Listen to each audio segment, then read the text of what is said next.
మా పరిశుద్ధుడైన గొప్ప దేవ, నీ పరిశుద్ధమైన బంగారు పాదాలకు లెక్కలేని స్తోత్రాలు తండ్రి.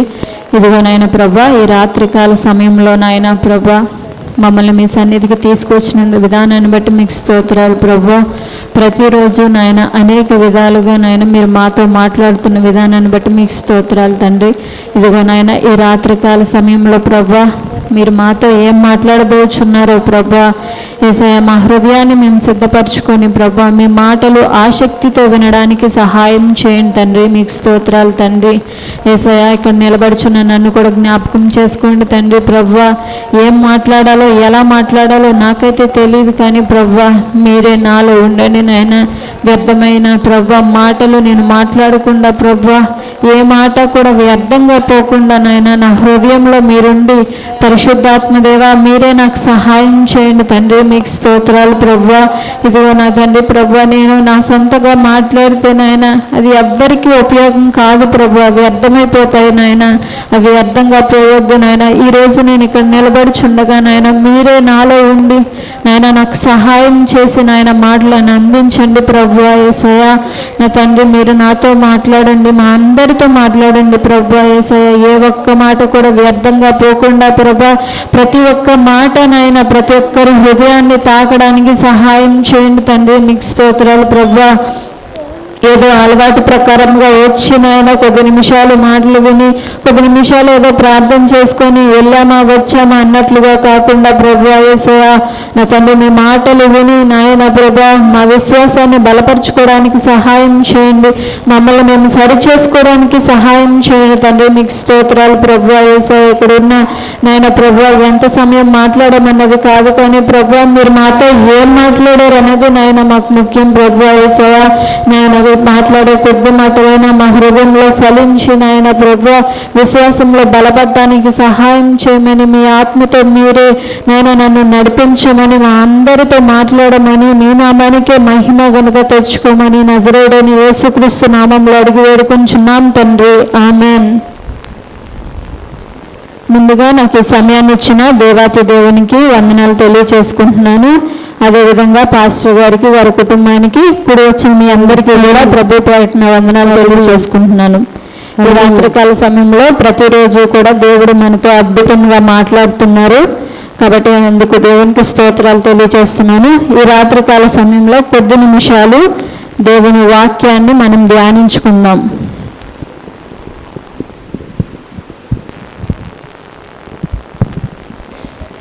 కాబట్టి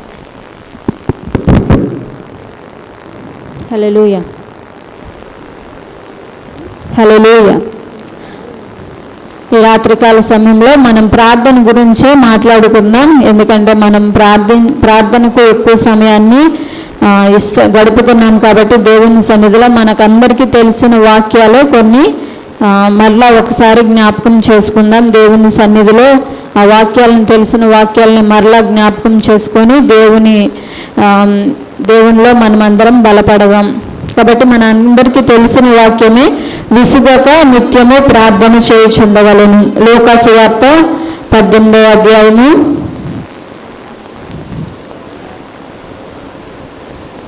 18వ అధ్యాయము అక్కడ మనం కొన్ని వచనాలు జ్ఞాపకం చేసుకుందాం. దేవుడు విసుగక నిత్యము ప్రార్థన చేయుచుండవలెనని ఒక ఉపమానాన్ని చెప్పారన్నమాట.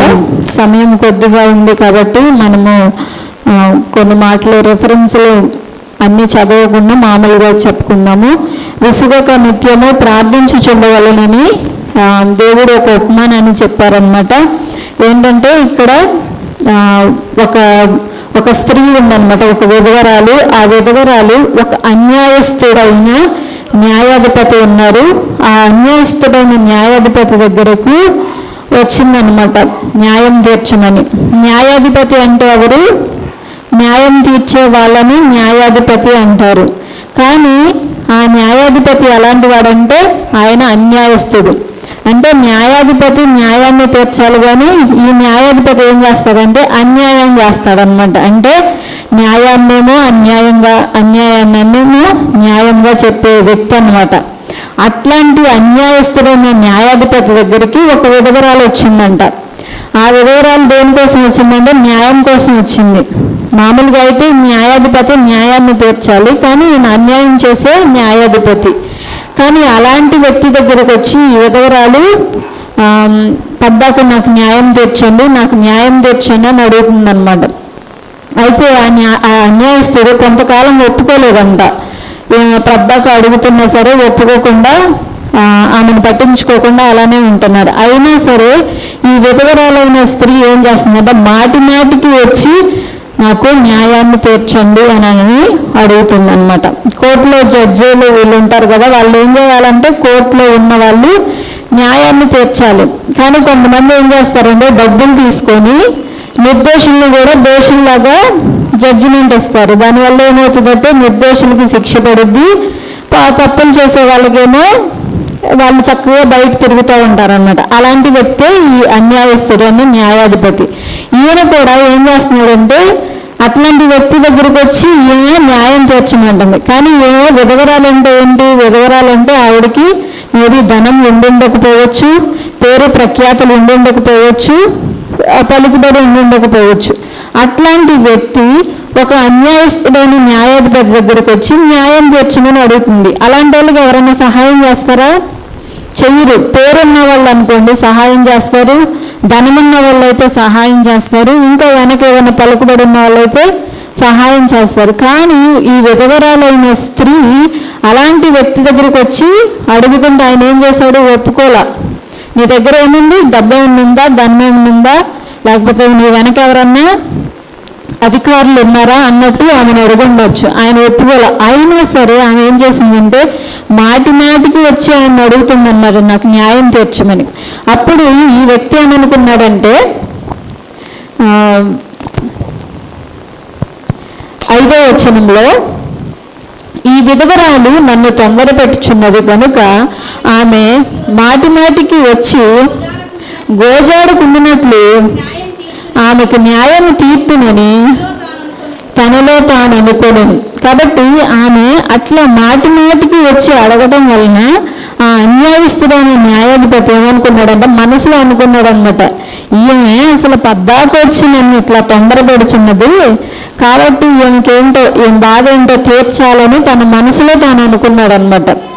కాబట్టి అక్కడ దేవుడు ఏం చెప్తున్నాడంటే ఈ అన్యాయస్తుడైన న్యాయాధిపతి ఒక విధవరాలు పదే అట్లా అడుగుచుండడం వల్ల న్యాయం తీర్చాలని అనుకున్నాడు. కాబట్టి న్యాయాధిపతి అయిన దేవుడు మాటికి విసుగక నిత్యము ప్రార్థించడం వలన దేవుడు మనం అనుకున్న కార్యాలు చేయడా తప్పకుండా చేస్తాడు. కాబట్టి కింద దేవుడు ఏమని చెప్తున్నాడంటే ప్రభు ఇట్లనను ఆ మాట అన్న తర్వాత దేవుడు ఏమన్నాడంటే అన్యాయస్తుడైన ఆ న్యాయాధిపతి చెప్పిన మాట వినుడి, దేవుడు తాను ఏర్పరచుకున్న వారు దివారాత్రులు తన్ను గూర్చి మొరబెట్టుకొనుచుండగా వారికి న్యాయం తీర్చడా? ఆయన వారికి త్వరగా న్యాయం తీర్చును. చాలండి. కాబట్టి ఈ అన్యాయస్తుడైన ఒక న్యాయాధిపతి అంతలో కరిగిపోతే దేవుడు న్యాయవంతుడు, ఆయన అన్యాయం చేసే దేవుడు కాదు. కాకపోతే దివారాత్రులు ఆయనకి ఎవరైతే మొరపెడతారో అట్లాంటి వారికి ఆయన తప్పక న్యాయము తీరుస్తాడు. కాబట్టి ఈ రాత్రికాల సమయంలో మనము విసుగక నిత్యము ప్రార్థించాలి. ఇంకా మనం ఏంటంటే కొన్ని రోజులు ఏదైనా దేవుని సమయంలో ఒక విషయం గురించి అడిగామంటే దానికి జవాబు రాకపోతే మనం ఏం చేస్తామంటే విసుగొచ్చేసిద్ది అనమాట. వేరే ఏవేవో ఆలోచనలు వస్తాయండి, దేవుని చిత్తమా కాదా, లేకపోతే ఏంటి కార్యం జరుగుతుందా లేదా అని. కానీ దేవుడు ఏమంటున్నాడంటే దివారాత్రులు మనం ఏదైతే మొరపెడుతున్నామో దాని గురించి దేవుడు తప్పకుండా న్యాయము తీరుస్తాడు. ఈ అన్యాయస్తుడైన అతని ఆ విధంగా అడుగుతూ ఉండడం వల్ల న్యాయం తీరుస్తున్నాడు కదా, అలాంటప్పుడు దేవుడు తీర్చడా? ఆయన ఏంది విశ్వాసం నుంచి మనము విసుగక దివారాత్రులు దేని గురించి అయితే మనం మొరపెడుతున్నామో దానికి ఆయన తప్పకుండా న్యాయం తీరుస్తాడు. ప్రార్థన చేసేటప్పుడు మనం ఎప్పుడూ కూడా విసుగ్గకూడదు అనమాట. మామూలుగా ఎవరికైనా సరే వాక్యం వినేటప్పుడు కొన్నిసార్లు విసుగొస్తుందేమో, పాటలు పాడేటప్పుడు కూడా విసుగురాదు, వాక్యం వినేటప్పుడు కొన్నిసార్లు విసుగొస్తుంది, కానీ ప్రార్థన చేసేటప్పుడు ఊరికినే విసుగొస్తుంది. అది ఎవరికైనా అంటే ప్రార్థనలో దేవునితో ఎక్కువ సమయం గడవడం అలవాటు అయిన వారికి కాదులే, కానీ మామూలుగా ఏదో కొన్ని సమయాల్లో ప్రార్థన చేసే వాళ్ళకి లేకపోతే అట్లా చేసే వాళ్ళకి ఏమవుతుందంటే ఊరికినే విసుగొచ్చేసిద్ది.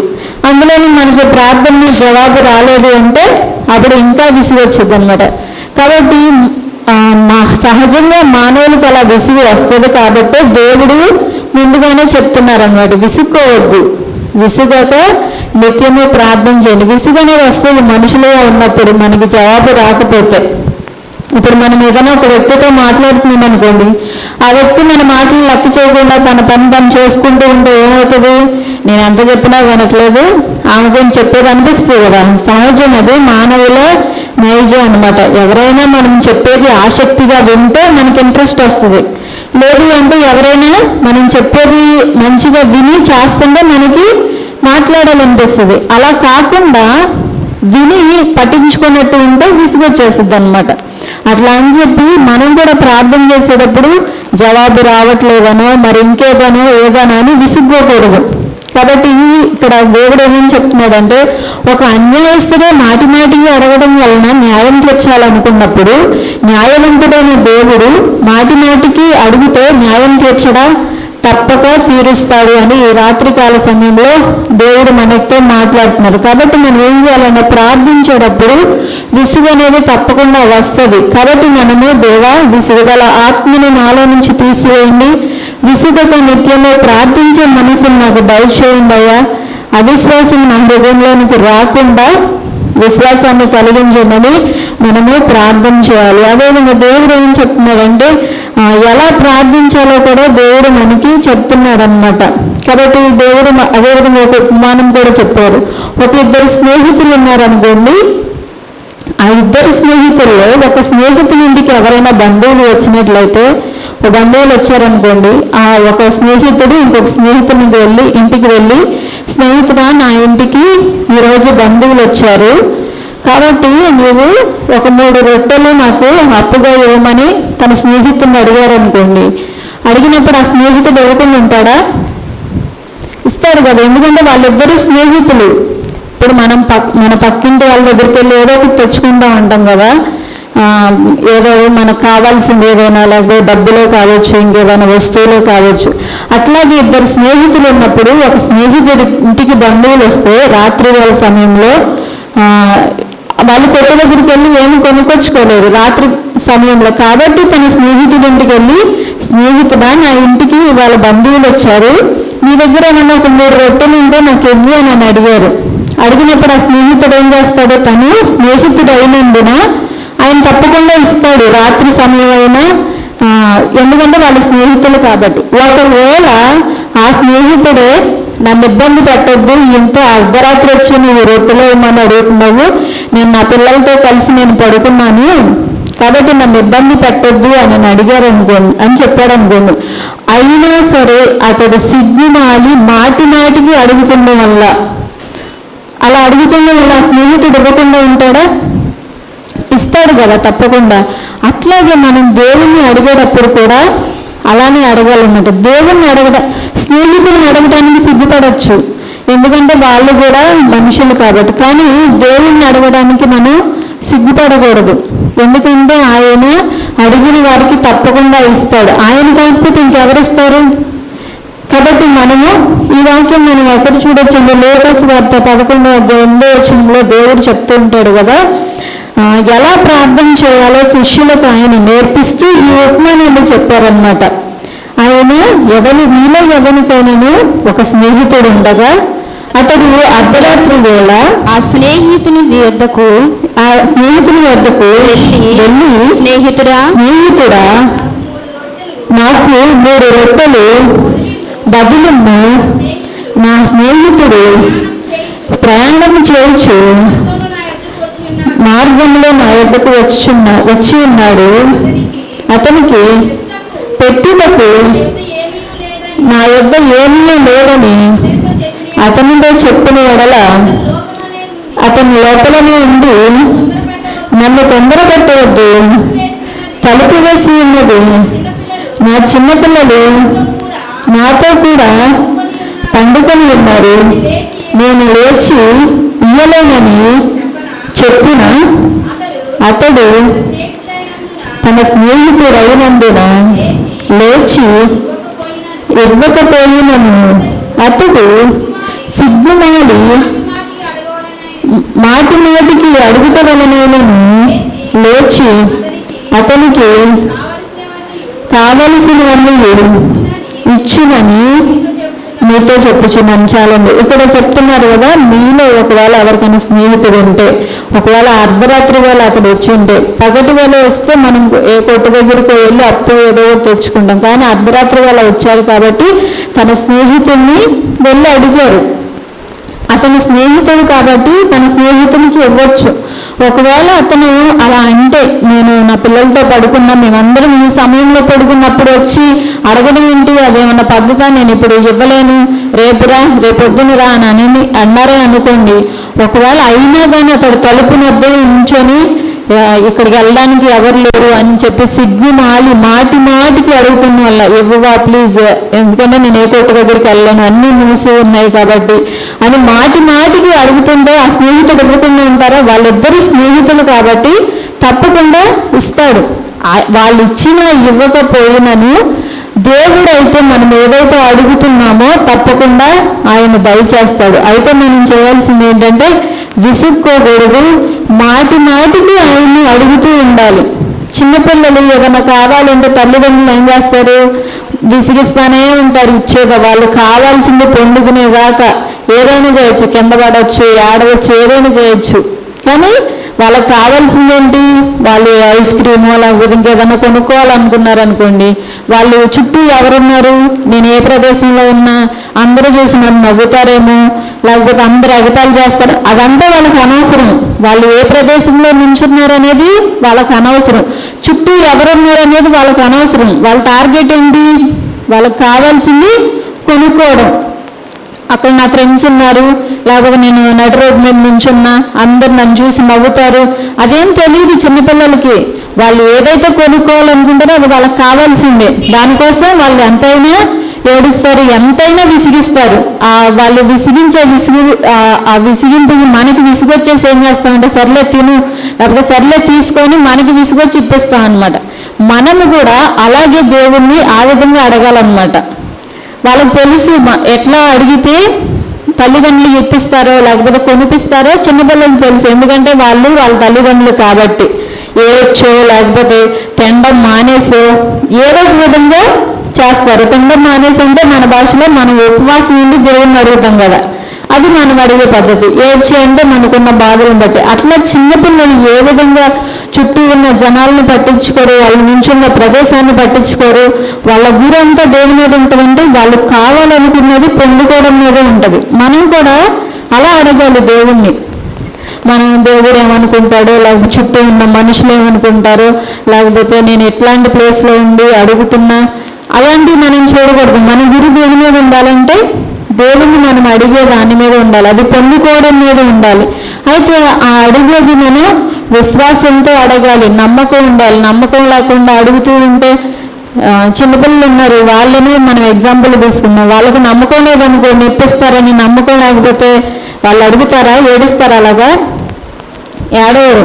కొన్నిసార్లు అవే తల్లిదండ్రులు ఏం చేస్తారంటే లాగిపెట్టి ఒకటి ఇస్తారు, వాళ్ళకి అర్థమైపోతుంది విషయం, ఇంక వీళ్ళు ఇప్పించరు, కొడుతున్నారండి అని చెప్పి ఇంక దాన్ని అడగడం మానేస్తారు. అంటే దేవుడు మనల్ని అలా కొట్టడు. మనకి హాని చేసేది ఏమన్నా ఉంటే ఆయన ఇవ్వడము, కానీ మన ఆత్మీయ జీవితానికి మేలు కలిగించేవి ఏమన్నా ఉంటే తప్పకుండా దేవుడు మన జీవితంలో కార్యం చేస్తారు. అయితే మనము విసుక్కోకుండా దేవుణ్ణి అడగాలి, మాటి మాటికి అడగాలి. దేవుడిని అడగడానికి సిగ్గుపడకూడదు, కానీ మనుషుల్ని అడగడానికి సిగ్గుపడవచ్చు. ఎందుకంటే మనుషులు ఇక్కడ తీసుకెళ్ళి వేరే చోట చెప్తారు, లేకపోతే వేరే వాళ్ళకు వేరేలాగా చెప్తారు. కాబట్టి మనుషుల్ని అడగడంలో సిగ్గుపడవచ్చు. కానీ అలాంటి మనుషుల దగ్గర కూడా మనం సిగ్గుపడకుండా మాటి మాటికి అడిగితే వాళ్ళే కరిగిపోయి ఇస్తారు. అలాంటి దేవుడు కూడా నిశ్చయంగా ఇస్తాడు. కాబట్టి దేవుడిని అడిగేటప్పుడు విసుక్కోకూడదు మనము.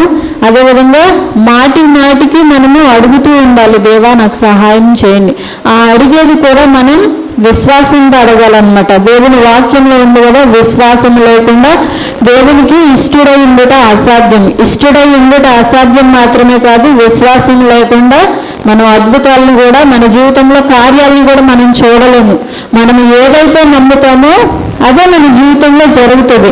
నువ్వు మనసులో ఏదైతే అనుకుంటావో విశ్వాసంతో అదే జరుగుతుంది. దేవుడు ఉపమానం చెప్పేటప్పుడు అంజూరపు చెట్టు ఎండిపోయినప్పుడు ఏమని చెప్తాను, మీరు ఈ కొండను తీసుకెళ్ళి సముద్రంలో పడమంట పడుతుంది. ఎప్పుడు? విశ్వాసం ఉన్నప్పుడు. అంటే నీ మనసులో అనుకోవాలి, అనుకొని నమ్మాలి. నువ్వు ఏదైతే నమ్ముతావో అదే జరుగుతుంది. నువ్వు నమ్మకుండా కొంచెం అపనమ్మకం ఉన్నా సరే అది జరగదు. సహజంగా మనం ఎక్కడ చూడలేదు కొండను తీసుకెళ్ళి సముద్రంలో పడటం, కానీ నమ్మితే మనసులో అనుకుంటే అది జరుగుతుంది. మనం ఎక్కడ అలాంటివి చూడలేదు కాబట్టి మన మనసులోకి అది రాదు ఆ నమ్మకం. మార్కు సువార్త 11వ అధ్యాయం 23వ వచనంలో ఉంటుంది కదా. మార్కు సువార్త నేను ముగించేస్తాను. 11వ అధ్యాయం 23వ వచనం. ఎవడైనను ఈ కొండను చూసి నీవు ఎత్తబడి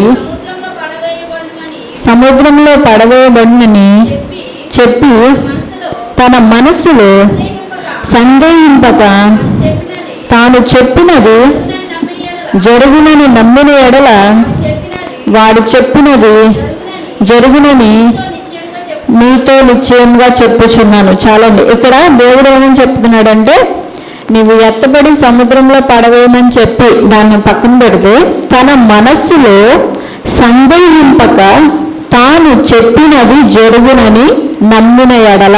అంటే మనం ఏదైనా ఒక భాగాన్ని చెప్తున్నామంటే అది జరుగుతుందని నమ్మాలి. మనం దేవుణ్ణి ఒకటి అడుగుతున్నాము అంటే అది జరుగుతుందని నమ్మాలి. నమ్మడం అంటే దేవుడు చేస్తాడు, దేవుడు కార్యాన్ని చేస్తాడు అని చెప్పి బయటికి చెప్పడం కాదు, మనస్సులో నమ్మాలి. నమ్మితే అది తప్పకుండా జరుగుతుంది. కాబట్టి మనం అనేక సార్లు చెప్పుకున్నాం కదా, దేవుడు అద్భుత కార్యాలను చేసేటప్పుడు, రోగులను స్వస్థపరిచేటప్పుడు కూడా అడిగింది నువ్వు నమ్ముతున్నావా అని. కాబట్టి నమ్మాలి. అంటే వాళ్ళ మనసులో తెలిసేది, బయటికి నమ్ముతున్నాను ప్రభు అని బయటికి చెప్పుండొచ్చు, కానీ వాళ్ళ మనసులో ఏముంది అది ముఖ్యం. బయటికి మనం అందరం కూడా చెప్తూ ఉంటాం కదా, దేవుడు కార్యం చేస్తాడు, ప్రార్థన చేద్దాం దేవుడు కార్యం చేస్తాడని. కానీ మన మనసులో ఏముంది, మన మనసులో మనం నమ్ముతున్నామా లేదా? బయటికి చెప్పడానికి అందరూ చెప్తారు, ఎందుకంటే దేవుడు మనం చూస్తూనే ఉంటాం కాబట్టి చుట్టుపక్కల దేవుడు అద్భుతాలు కార్యాలు చేసేవాడని మనకు తెలుసు, అనేక అద్భుతాలను కూడా మనం చూసాం. కానీ నీ మనసులో ఏమనుకుంటున్నావు? దేవుడు చేస్తాడని నమ్ముతున్నావా? మనం ఏదైతే నమ్ముతామో అదే జరుగుతుంది. జరుగుతుంది అని నమ్మాము అంటే జరుగుతుంది, జరగదు అని నమ్మామంటే జరగదు. అది మన మనసులో నమ్మడం అన్నమాట. మనం ఏదైతే సందేహింపక తాను మనసులో తాను చెప్పినది జరుగునని నమ్మిన ఎడల వాడు చెప్పినది జరుగునని నీతో నిశ్చయంగా చెప్పుచున్నాను. నిశ్చయంగా అంటే ఖచ్చితంగా చెప్తున్నారన్నమాట. నువ్వు సందేహింపక మనసులో ఏదైతే అనుకుంటున్నావో దేవుడు చేస్తాడని అది నిశ్చయంగా జరుగుతుంది. కాబట్టి విశ్వాసము అంటే పైకి కనిపించేది కాదు, క్రియలు లేని విశ్వాసము మృతము. కాబట్టి విశ్వాసము మనం చూపించగలగంటే అది మనసుకు సంబంధించింది. నువ్వు బలంగా దేవుని మీద ఏదైతే నమ్ముతున్నావో అది ఖచ్చితంగా జరుగుతుంది. దాన్ని ఎవ్వరూ ఆపలేరు. యేసుక్రీస్తు కూడా ఆపలేరు దాన్ని. మన విశ్వాసం బలంగా ఉంటే అది దేవుడు కూడా ఆపలేరు అన్నమాట. ఖచ్చితంగా దేవుడు కాదని చెప్పినా సరే మన విశ్వాసాన్ని చూసి కాదన్న దేవుడు మరలా కార్యాన్ని చేస్తారు. మనం చూస్తాం కదా, కానాను స్త్రీకి ఎవరు చెప్పారు? ఆ ధనవంతురాలైన స్త్రీ ఉంది కదా, మత్తయి సువార్త 15:24 వచనంలో నా బిడ్డ రోగంతో బాధపడుతుందని సునేమియురాలైన స్త్రీని, ఆ స్త్రీ వచ్చి దేవుణ్ణి అడుగుతుంది కదా, దయ్యం పట్టి బాధపడుతుందని తూరు సీదోన్ల ప్రాంతంలోకి వెళ్ళగా, చూడండి మత్తయి సువార్త, యేసు అక్కడ నుండి బయలుదేరి తూరు సీదోన్ల ప్రాంతంలోకి వెళ్ళగా ఇదిగో ఆ ప్రాంతంలో నుండి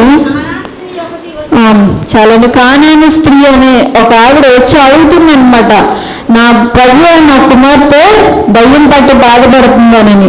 అడుగుతున్నప్పుడు యేసుక్రీస్తు ఏం సమాధానం చెప్పలేదు. కొంచెం సేపటికి చెప్పిన తర్వాత ఆమెని ఎట్లా పిలిచారు, నేను నా ఇశ్రాయేలు దగ్గరికి వచ్చాను కానీ మీ దగ్గరికి రాలేదు అన్నారు.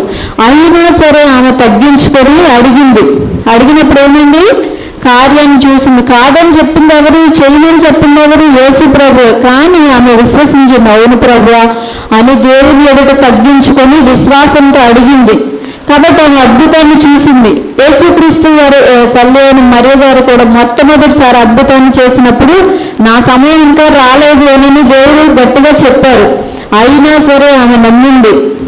ఆయన చెప్పినట్టు మీరు చెయ్యండి అని, అంటే ఆయన చెప్పినట్టు చెయ్యండి అని శిష్యులకు చెప్పిందంటే ఆయన చేస్తాడని నమ్మినట్టే కదా. యేసుక్రీస్తు వారు ఖచ్చితంగా చెప్పారు, నా సమయం ఇంకా రాలేదు, వచ్చినప్పుడు నేను చేస్తాను, అంతేగాని ఇప్పుడేదో ఇక్కడ ద్రాక్షరసం అయిపోయిందనో ఇంకేదో అని నేను చేయను, సమయం వచ్చినప్పుడు అది ఖచ్చితంగా జరుగుతుంది. కానీ ఆమె నమ్మింది కాబట్టి ఏం చేసింది, శిష్యులకు వెళ్ళి ఆయన మీతో ఏం చెప్పారో అది చెయ్యండి అని చెప్పింది. నమ్మకపోతే చెప్పుండేది కాదు. కాబట్టి కాదు అన్న యేసు ప్రభు వారే ఆ కార్యాన్ని చేశారు. కాబట్టి ఈ రాత్రికాల సమయంలో మన విశ్వాసం ఎలా ఉంది, ఎవరో ఏదో చెప్పారని లేకపోతే మరేదైనా కాదు, మన విశ్వాసాన్ని బట్టే దేవుడు మన హృదయంలో మన జీవితాల్లో కార్యాలు చేస్తారు. కాబట్టి దేవుని ఎదుట మనం అడిగేది ఏదైనా సరే సందేహింపక అడగాలి, అదేవిధంగా విసుగక అడగాలి, మాటికి అడుగుతూ ఉండాలి, తప్పులేదు. ఈ లోకంలో ఉన్న మనుషుల దగ్గరే మనము అడుగుతూ ఉన్నప్పుడు దేవుణ్ణి అడగటంలో తప్పులేదు. కార్యాలు చేసేవాడు ఆయనే, అద్భుతాలు చేసేవాడు ఆయనే. కాబట్టి అడిగి మనము సందేహింపక మనము అడగాలన్నమాట, విశ్వాసంతో అడగాలి. విశ్వాసంతో అడిగితే దేవుడు ఖచ్చితంగా మన జీవితాల్లో కార్యాలను చేస్తారు. కాబట్టి ఈ రాత్రికాల సమయంలో మనం అడుగుచున్నది ఏదైనా సరే, ఏ విధంగా అడుగుతున్నాము, మనం బయటికి దేవుడు మారుస్తాడు, దేవుడు చేస్తాడు. అనేక ప్రార్థన అంశాలు మనం చెప్పుకుంటూ ఉంటున్నాం కదా, వాళ్ళ కోసం వీళ్ళ కోసం మనం ప్రార్థన చేస్తూ ఉన్నాం. దేవుడు చేస్తాడని పైకి మాత్రమే చెప్తున్నామా, హృదయంలో ఏముంది అది అందరికీ తెలియకపోవచ్చు. నీకు దేవునికి, నాకు నా హృదయంలో ఏముంది అనేది నాకు దేవునికి మాత్రమే తెలుసు. నేను సందేహిస్తూ దేవుణ్ణి అడిగాను అంటే ఆ కార్యాన్ని చూడకపోవచ్చు. సందేహింపక మనం దేవుణ్ణి అడిగామంటే ఖచ్చితంగా ఆ కార్యాన్ని నిశ్చయంగా చూస్తాము. దాన్ని ఎవరు ఆపలేరు. మనం చూస్తూ ఉంటాం కదా, ఫిలడెల్ఫియా చర్చ్ అడ్వర్టైజ్మెంట్ వచ్చేటప్పుడు ఎవరు చెప్పారు మీకు అద్భుతాలు జరగని, ఎవరు చెప్పారు అని, ఎవరో ఏదో చెప్పారని కాదు. ఒకవేళ యేసుక్రీస్తు వారే చెప్పినా సరే మనము విసుగక సిగ్గుమాలి మాటికి అడుగుచున్న వలన ఆ దేవుడే మన విశ్వాసాన్ని చూసి మన జీవితంలో కార్యాలను చేస్తారు. కాబట్టి ఈ రాత్రికాల సమయంలో మనము దేవుని ప్రార్థించే వారిలాగా ఉండాలి, దేవుని బ్రతిమాలుకునే వారిలాగా ఉండాలి, దేవుని ఎదుట సిగ్గుపడకుండా మాటికి అడిగే వారిలాగా, విసుక్కోకుండా మాటికి విశ్వాసంతో అడిగే వారిలాగా మనం ఉండాలి. కాబట్టి మనం ప్రార్థన చేసుకున్నాము. ఈ రాత్రికాల సమయంలో మనం ఏ విధంగా అడుగుతున్నాము, అడిగే ప్రతిదీ విశ్వాసం కలిగి అడుగుతున్నామా? అదేవిధంగా మనము ప్రార్థించేది కూడా దేవుని బైబిల్ అంతా కూడా 2 ఆజ్ఞ పాస్టర్ గారు చెప్తూ ఉంటారు. 2 ఆజ్ఞలు, ఒకటి నీ పూర్ణ హృదయంతో పూర్ణ ఆత్మతో దేవుణ్ణి సేవించవాలని లేదంటే ఆరాధించవాలని, రెండవది నిన్ను వలె నీ పొరుగు వారిని ప్రేమించవాలని. బైబిల్ అంతా కూడా ఈ 2 ఆజ్ఞల మీద ఉంటుంది. మనం దేవుణ్ణి ఆరాధిస్తున్నాము, అదేవిధంగా దేవుణ్ణి మనం ప్రార్థిస్తున్నాము. ఇతరులు మనకి ఏ విధంగా చేయాలని మనం కోరుకుంటామో మనం కూడా ఇతరులకి అలానే చేయాలి. కాబట్టి మనము కొన్ని ప్రార్థన అంశాలు తప్పుగా అనుకోకుండా ఇలా చెప్తున్నానని ప్రార్థన అంశాలు మనం ఇస్తున్నాము, మన కుటుంబం కోసం మనం ప్రార్థన చేసుకుంటున్నామంటే అది కరెక్ట్ కాదు. అందరూ అలా అనుకుంటే ఎవరు చేస్తారు? ఎవరి కోసమైనా నేనున్నాను, నేను ప్రార్థన అంశం ఇచ్చేసి నేను నా కుటుంబం కోసం ప్రార్థన చేసుకుంటూ ఉంటాను, వాళ్ళందరూ చేస్తారులే నా కోసం అని నా కోసం నేను చేసుకున్నా. అలా ప్రతి ఒక్కరూ అనుకుంటున్నారు అనుకోండి. ఎవరి కోసం చేస్తారు? ఎవరి కోసం చేయరు కదా. అందరికీ అదే సమయము, అందరికీ ఏవో ఒక ప్రార్థన అంశాలు ఉంటాయి. కాబట్టి మన సమయాన్ని డివైడ్ చేసుకున్నాం. ఇంత ఈ సమయం మా కుటుంబం కోసం, ఈ సమయం సంఘంలో అంశాల కోసం. కాబట్టి మనం ఏదైతే మనుషులకి ఇస్తామో అదే మనం పొందుకుంటాం. మనం ఇతరుల కోసం ప్రార్థన చేస్తే ఇతరులు మన కోసం ప్రార్థన చేస్తారు. మనం ఎలా అయితే చేయాలనుకుంటామో అలానే ఇతరులకు కూడా మనం చెయ్యాలి. దేవుడు చెప్పిన మాటలు ఇవి. కాబట్టి నువ్వు ఇతరులకు ఏం చేయాలనుకుంటున్నావు, లేకపోతే ఇతరులు నిన్ను ఏ విధంగా చూడాలనుకుంటున్నావు, ఇతరులు నిన్ను ఏ విధంగా ప్రేమించాలనుకుంటున్నావు, అలానే నువ్వు కూడా ఇతరులకు చేయాలి, నేను కూడా ఇతరులకు చేయాలి. కాబట్టి మనం ఏం చేయాలి, కొంచెం సమయం మన కుటుంబం కోసం ప్రార్థన చేసుకున్నాము, కొంచెం సమయం ఇతరుల కోసం కూడా చేద్దాం. మనమందరం నేను కోరుకుంటున్నాను నా కోసం అందరూ ప్రార్థన చేయాలని. కాబట్టి నేను కోరుకోవడం మాత్రమే కాదు, ఇతరుల కోసం కూడా నేను చెయ్యాలి. అప్పుడే దాని ఫలితాన్ని చూస్తాను. నేను స్వార్థంతో నా కోసం నేను చేసుకుంటా, ప్రార్థన అంశం ఇచ్చాను కదా వాళ్ళు చేస్తారులే అని మౌనంగా ఉన్నాం అనుకో, ఇంకేముండదు. దేవుడు చూస్తాడు, మనుషులు ఎవరు చూడరు. నా గురించే నేను చెప్తున్నాను. అట్లాగే మనం అందరం కూడా దేవుని ఎదుట సెట్ చేసుకోవాలి. మనం ఏదైతే ఇతరులకు నుంచి మనం ఎక్స్పెక్ట్ చేస్తామో, ఆశిస్తామో అదే మనము ఇతరులకు ఇవ్వాలి. దేవుడు అదే చూస్తారు. కాబట్టి రాత్రికాల సమయంలో మనం ప్రార్థన చేస్తున్నప్పుడు మనము ఏ విధంగా ఉన్నాము అదొకసారి మనం జ్ఞాపకం చేసుకుందాం, ప్రార్థన చేసుకుందాం. మహాపరిశుద్ధులైన గొప్పగా మీ పరిశుద్ధమైన బంగారు పాదాలకు లెక్కలేని స్తోత్రాలు తండ్రి. ఇదిగోనైనా ప్రభు ఈ రాత్రికాల సమయంలో కొద్ది సమయం నాయన మీరు మాతో మాట్లాడిన విధానాన్ని బట్టి మీకు స్తోత్రాలు ప్రభు. ఇదిగో నా తండ్రి ప్రభు, ఏసై నేను ఏమైనా తప్పుగా మాట్లాడుంటే దయతోడని క్షమించండి ప్రభు. మీరు మాతో మాట్లాడారని మేము నమ్ముచున్నాం తండ్రి. ఏదోనైనా ప్రభు విశ్వాసం వలన నాయన ఎన్నో అద్భుతాలు జరుగుతాయి నాయన ప్రభు. మీ దగ్గర మేము అడిగేటప్పుడు నాయన విసుగకుండా నాయన ప్రభు, మాటి మాటికి నాయన ప్రభు మిమ్మల్ని అడుగుతూ ఉండడం వల్ల మీరు గొప్ప కార్యాలను చేస్తారని సందేహింపక మనసులో మీరు ఏదైతే కోరుకుంటారో అది మీరు నిశ్చయంగా జరిగిస్తారని మీరు మాతో మాట్లాడిన విధానాన్ని బట్టి మీకు స్తోత్రాలు ప్రభు. ఏసే మనుషులంగా మేము పుట్టి ఉన్నాం కాబట్టి దుష్టుడు మా హృదయంలోనైనా అనేక సందేహాలను కలిగిస్తూ ఉంటాడైనా, మా విశ్వాసాలను బలహీనపరచాలని వాడు చూస్తూ ఉంటాడు ప్రభు. ఏసయ్యనైనా మేము బలహీనులమని మీరు ఎరిగి ఉన్నారు తండ్రి. మీకు స్తోత్రాలైనా మా హృదయాల్లో విశ్వాసాన్ని కలిగించండి ప్రభు. ఏసయ్య ఎదుగు నా తండ్రి వాక్యం ద్వారా మీరు మాతో మాట్లాడినందుకు మీకు స్తోత్రాలు ప్రభు. ఏసయ్యనైనా ప్రార్థించే వారిగా మమ్మల్ని ఉంచండి. మా హృదయంలో నుంచి విసుగుదల ఆత్మీయ తీసివేయండి ప్రభు. మాటి మాటి మిమ్మల్ని అడిగే మనసును మాకు దయచేయండి తండ్రి ప్రభు. విసుగక నిత్యము ప్రార్థించే మనసును మాకు దయచేయండి ప్రభు. మనసులోనైనా విశ్వాసంతోనైనా కార్యాన్ని చూస్తామని నమ్మే మనసును మాకు దయచేయండి ప్రభు. మీకు స్తోత్రాలైనా అదేవిధంగానైనా మా కోసము ఇతరుల కోసం కూడా ప్రార్థించే మనసును, మమ్మల్ని మేము ప్రేమించుకునే విధంగానే ఇతరులను కూడా ప్రేమించే మనసును మా అందరికీ దయచేయమని ప్రభు. మీరు మాతో మాట్లాడిన విధానాన్ని బట్టి మీకే స్తోత్రాలు తెలియచేసుకుంటూ ప్రభు. సమస్తము మీ నామానికి మహిమ తెచ్చుకోమని ప్రభు. యేసయ్య మీ నామానికి నాయన సమస్త మహిమలు చెల్లిస్తూ నాయన ఈ ప్రార్థనకి నాయన ప్రభు ప్రతిఫలం దయచేయమని ఇక్కడే చేయబోయే ప్రార్థనలు కూడా మీరే తోడుగా ఉండి నడిపించమని నజరేయుడైన యేసుక్రీస్తు నామంలో అడిగి వేడుకొంచున్నాం తండ్రి. ఆమేన్. ఆమేన్. అందరికీ వందనాలండి.